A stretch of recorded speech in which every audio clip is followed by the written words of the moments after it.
was the one who said, "Do not trust anyone over 30"? Who said that? No, that was said by a 60s radical. Abby Hoffman. Abby Hoffman said that. In fact, it's a book. Do not trust anyone over 30, because that was the social revolution of the 60s, and that was the feeling that they have nothing to offer anymore, or they're contriving or they're conspiring to make the world disadvantageous to young people and their new ideas, which is okay. So it's a little bit inflammatory, but I guess that was the purpose of him saying it, so people will think about it. And we have to continuously think about it, and we have to continuously accept that there are new things going on in the world, and we have to incorporate them in all that we do in government. Amen. And that's what young people, that's the purpose that young people will see. Hi. Where are you? Hello. Do the windmills really work? And do you have data regarding how much energy is conserved or produced? They're actually electric fans. They're not windmills. So the windmills work, yeah. Windmills and wind turbines are a well-developed, very mature, well-understood technology. It really is very simple. You have a form of energy, the wind. It turns those blades, the nacelle, and you have a coil within a magnetic field, and that generates an electrical current. That's how every turbine, every generator works. So it's well understood how to make an efficient turbine, how to make an efficient wind turbine, and they have been quite successful. They provide when at full production, they provide 34 megawatts of power, 34.5 megawatts of power. There are 20 turbines in Ilocos Norte, so they do work. But you must have sufficient wind. And that is why we must not give the impression that windmills is the solution to all the Philippines. It's not. It simply isn't. The windmills are a specific solution to a very practical problem that Ilocos Norte had. And that problem was that Ilocos Norte is very far from the sources of power. And so the transmission lines are hundreds of kilometers long. To transmit that power to Ilocos Norte. Any problem along that line, hundreds of kilometers, 600 kilometers yan, dahil galing dito malapit sa Manila. Any problem along the 600 kilometers, putol ang kuryente namin, brown out kami. Or nagka-fluctuate, basta't magkakaproblema. When we were talking to industrialists and telling them to come into Ilocos Norte and invest and build plants and factories and whatnot, they said, we cannot because the power is too dirty. It fluctuates nga, the voltage changes, nagkaka-brownout. Masisirang makinarya namin dito. So we cannot put in it. So we said, how do we do this? We have to solve this problem. Because if we cannot have investment, hanggang dito na lang tayo. And so I remember that there was a proposal a few years before that to examine wind power. And we did. We studied it. At that time, I'm talking about 95, 96. At that time, wind power was not viable yet as a commercial enterprise. Or we couldn't find a way to make it pay. And I knew the government was not going to fund it. So we had to get a commercial entity to come and invest, bring in their own capital. But the only way to do that is to show that they will in fact get a return on their investment. So, at that time, hindi kaya. Now, when we were trying to examine the problem, binalikan ko and I tried to look at the figures. The figures had changed because the technology had improved. They had a better understanding of how to harness the wind. And basically, the numbers got much, much better.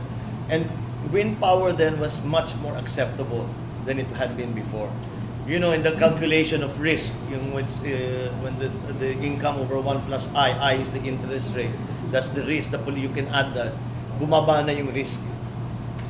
So, it became viable. And that's why we looked into it, we put the package together. The financing was still very difficult because it was still new.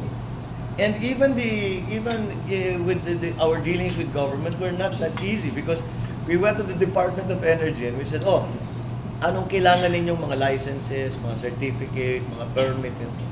And they looked at us and they said, di namin alam. Ano sa palagay ninyo?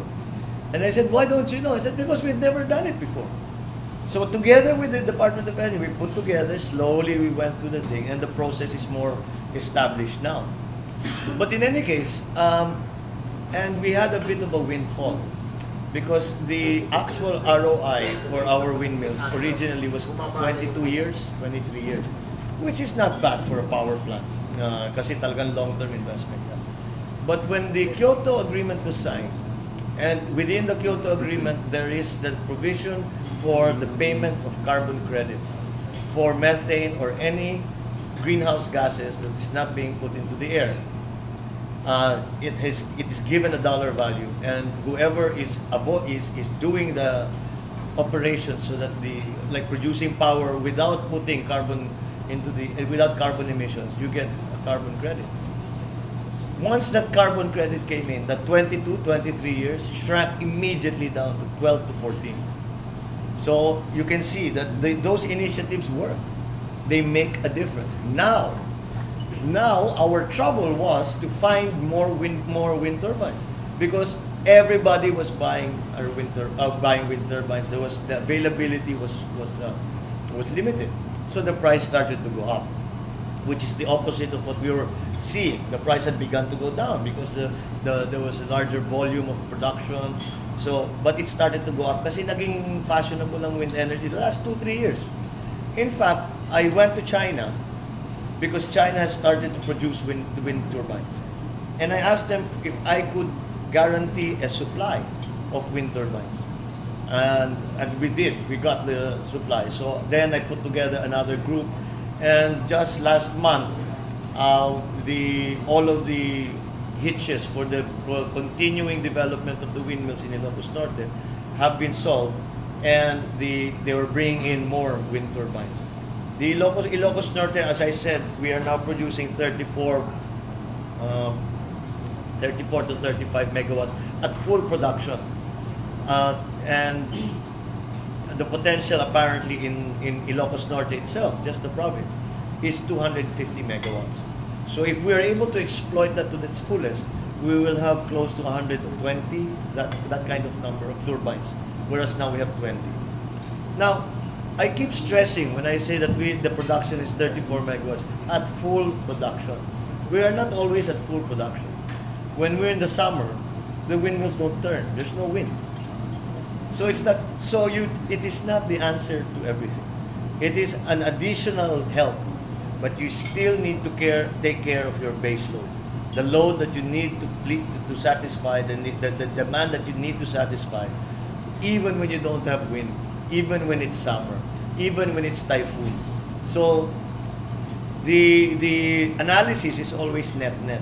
Now, again, I'm not saying that windmills are the answer to every place in the Philippines, because most places, in fact, have very little wind. Have not enough wind, do not have enough wind to justify a windmill.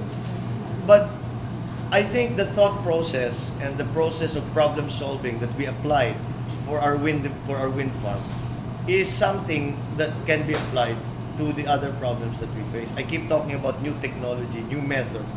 I think we should do more of that. Like I always explain it this way. Ang Pinoy, we're always kawawa. We're always kulang sa pondo. We're always kulang sa training, kulang sa tao, kulang sa oras. We're always kulang. Whatever it is we want to do.